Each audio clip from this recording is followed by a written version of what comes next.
Good morning, everyone. We'll be starting our chapter 6, Revolt of 1857 of 8th class. That is the subtopic of history. Revolt of 1857 के बारे में आपने सुना होगा. Revolt of 1857 के famous leader अगर आपको याद नहीं हो तो मैं बता दूं, रानी लक्ष्मीबाई, तांत्या टोपे, ये सारे फेमस लीडर्स हैं जिससे हम रिवॉल्ट ऑफ 1857 को एकदम से याद करते हैं.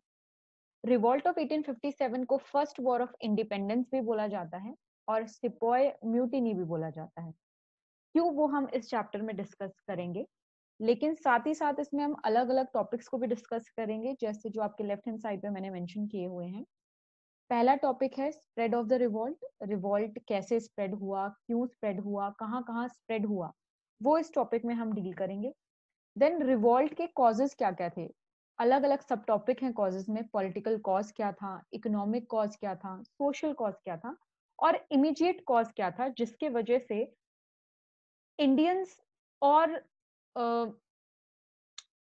और बैड बिहेवियर ऑफ ब्रिटिशर्स नहीं सहन कर सकते थे, और उसके बाद रिवॉल्ट ऑफ 1857 हुआ ताकि वो इंडिया के लिए इंडिपेंडेंस का एक मीडियम बने.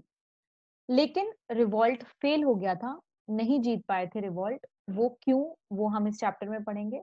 रिवॉल्ट फेल होने के बाद नई नई डेवलपमेंट्स क्या हुई, वो भी हम इस चैप्टर में डील करेंगे. ओके, तो रिवॉल्ट के कॉजेज क्या क्या थे, ये हमारा फर्स्ट टॉपिक है. स्टार्ट करते हैं कि रिवॉल्ट एक्चुअली में हुआ क्यों. 1857 तक आते आते ब्रिटिश रूल को 100 इयर्स कंप्लीट हो चुके थे इंडिया पे. तो मेन ऑब्जेक्टिव ब्रिटिशर्स का उस टाइम पे was to capture more and more wealth of India as well as also the resources of India.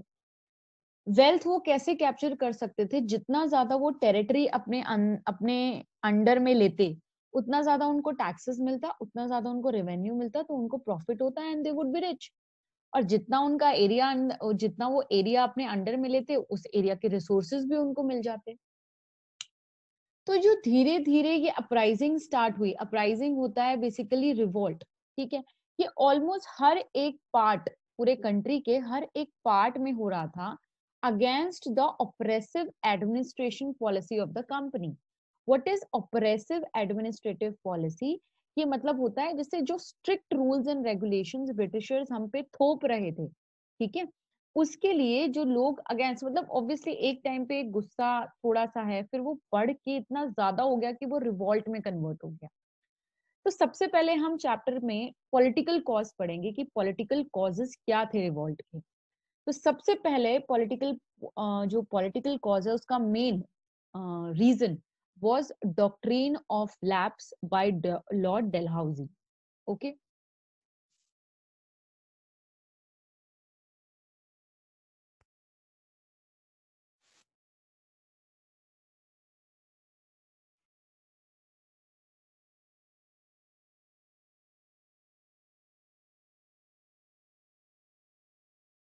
तो डॉक्ट्रिन ऑफ लैप्स क्या था. लॉर्ड डेलहाउसी जो गवर्नर थे, गवर्नर जनरल बने 1848 से लेके 1856 तक, इन्होंने एक पॉलिसी निकाली जिसको बोला गया डॉक्ट्रिन ऑफ लैप्स. इसका मतलब क्या था. डॉक्ट्रिन ऑफ लैप्स एक ऐसी पॉलिसी थी जिसके अकॉर्डिंग अगर किंगडम का कोई नेचुरल हायर नहीं है, ठीक है, मतलब अगर किंग का कोई बायोलॉजिकल बेटा नहीं है, उसका रियल बेटा नहीं है, क्योंकि उस टाइम पे तो मोनार्की रूल था.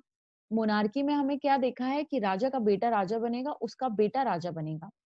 तो ये एक बहुत ही सिंपल स्ट्रैटेजी यूज करी ब्रिटिशर्स ने to gain more territory under them.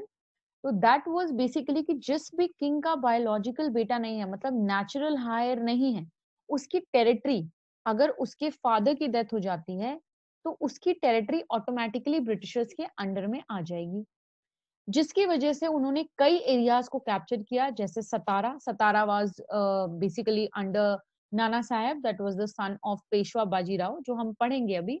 Then Sambalpur, Udaipur, Nagpur, Jhansi. Jhansi was, we really know about Jhansi, that is Rani Lakshmibai was ruling Jhansi. Then Awadh, Awadh में it was नवाब वाजिद अली शाह, ठीक है, ये रूल कर रहे थे. इनसे टेरिटरी इनकी छीन ली गई बिकॉज जो नवाब वाजिद अली सॉरी जो सतारा में नाना साहेब थे वो अडॉप्टेड बेटे थे पेशवा बाजीराव के। देन झांसी भी ले ली गई क्योंकि झांसी रानी झांसी का भी रियल बेटा नहीं था, वो अडॉप्टेड बेटा था, तो इसलिए रिवॉल्ट हुआ। ओके, कुछ टेरिटरीज ब्रिटिशर्स ने फॉल्स एक्यूजेशन के ऊपर ली, जैसे कि अवध। नवाब वाजिद अली शाह पे फॉल्स एक्यूजेशंस लगाए गए बाय द ब्रिटिशर्स कि वो अपनी टेरिटरी ढंग से संभाल नहीं पा रहे, जिसकी वजह से उनको प्रॉपरली टैक्स नहीं मिल पा रहा है ब्रिटिशर्स को, और इस वजह से वो लोग उनसे उनकी टेरिटरी छीन रहे हैं और अपने अंडर में कर रहे हैं। ठीक है,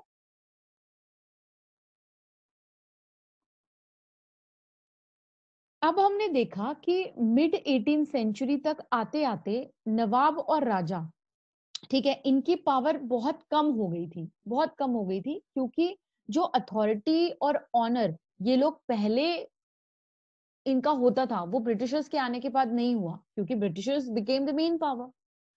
तो अब इससे क्या हुआ था, इसकी वजह से जो फ्रीडम था रूलर्स के पास वो छीन लिए गए थे, जो आर्म्ड फोर्सेस थी उनके पास वो ले ली गई थी। फिर रेवेन्यूज और जो टेरिटरीज थे वो धीरे धीरे इनसे छीन लिए जा रहे थे। जो रेवेन्यूज कलेक्शन पहले किंग के पास जाता था वो सारा ब्रिटिशर्स के पास जा रहा था। तो ये सारी चीजें प्रॉब्लम कर रही थी।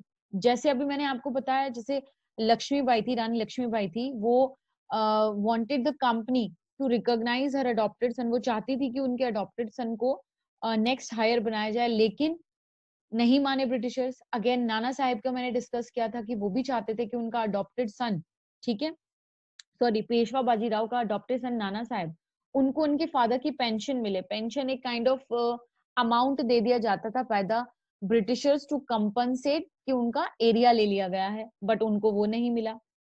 फिर जब गवर्नर जनरल डेलहाउजी ने डिक्लेयर कर दिया कि टेरिटरी नवाब, जो अभी मैंने आपको बताया था कि नवाब वाजिद अली शाह की टेरिटरी डिक्लेयर कर दी कि ये ढंग से संभाल नहीं पा रहे, मिस गवर्नमेंट हो रहा है, ब्रिटिश रूल का प्रॉपर एडमिनिस्ट्रेशन नहीं हो पा रहा है, तो उनसे वो भी छीन ली गई। तो ये this created a revolt between the people and they actually bursted out. Okay, तो इसको बोला जाता है हमारा पॉलिटिकल कॉज, जो मेन कॉज था doctrine of lapse. I think ये क्लियर है।